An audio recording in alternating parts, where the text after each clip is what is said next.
مرحبا بكل متابعين قناة طبختنا، إن شاء الله الكل بخير وسلامة. وتعالوا اليوم نسوي عشاء بسيط. اليوم راح أسوي كباب عروق بس بدون لحم، كباب بالخضار. أول شي راح أبدي أجهز اللوبيا طيبة ويا الكباب، كلكم تعرفون هذا الشي، يعني مفضلة ويا هيج عشاء. وهذه طريقتي بتنظيف اللوبيا. أشيل الأطراف مالتها وأصفها بالجدر هذا الشكل، واخذها اغسلها غسل زين، واضيف عليها شوية مي واخليها على النار. بس قبل كل شي راح ابدي بالخضرات. هنا أنا عندي مشكل، ريحان ومعدنوس وكرفس. هنا عندي باكتين كرفس، راح اخلي وحدة استخدمها ويا عجينة الكباب وانظف الباقي.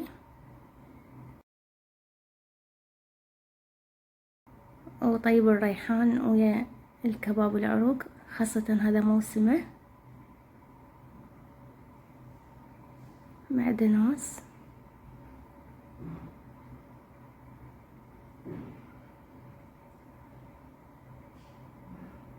هم راح اغسلها واخليها تنشف. وهسه راح اخلي اللوبيا على النار، اخلي عليها ماعون حتى تنضغط واتركها تنطبخ. بعدين اضيف عليها الملح قبل لا تستوي. وهذه الخضار اللي راح استخدمها الكباب العروق. انا عندي الكرفس غسلته وحضرته، واقشر الباذنجان. ما بقي قشر الباذنجان لان يذب لون ويغير لي لون عجينة الكباب. قطع بهذا الشكل.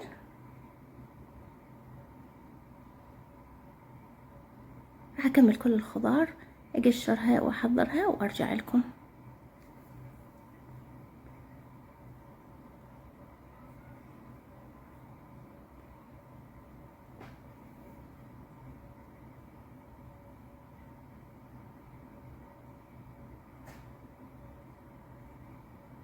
مثل ما تشوفون قشرت البصل وقطعته والشجر، وراح اضربهم بالمحضرة. وهنا عندي طماطية حتى يصير عندي الكباب لين طري، واحدة كافية. وانزل الكرفس كلهم جمعتهم سوا، وراح اشغل المحضرة وثرمتهم بهذا الشكل.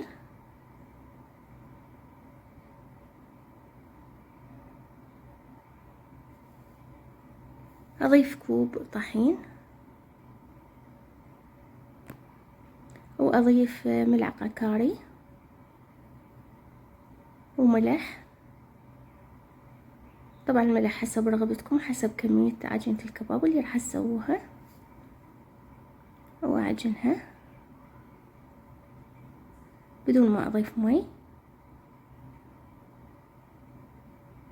ورجعت على اللوبيا بعد ان استوت اضيف لها الملح، وخلي الزيت يحمى حتى ابدي احمس الكباب. والى ان الزيت يحمى راح اجهز طماطة، اقطعها بهذا الشكل درك حتى اسوي طماطة حمص.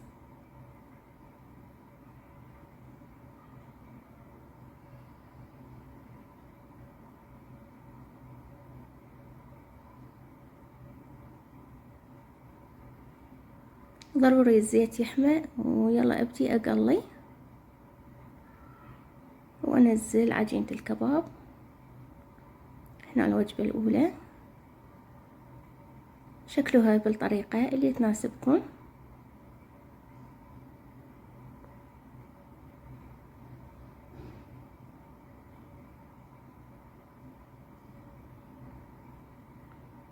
وبدأت تبين ريحة كباب العروق كلش طيبة، خاصة اني ضفت له الكاري.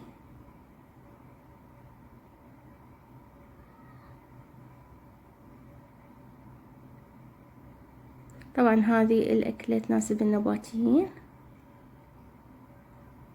أكيد راح تفيدهم. طلعت الوجبة الأولى وبديت بالوجبة الثانية. طبعا مو كل العجينة راح استخدمها، راح أضم الباقي أفرزه.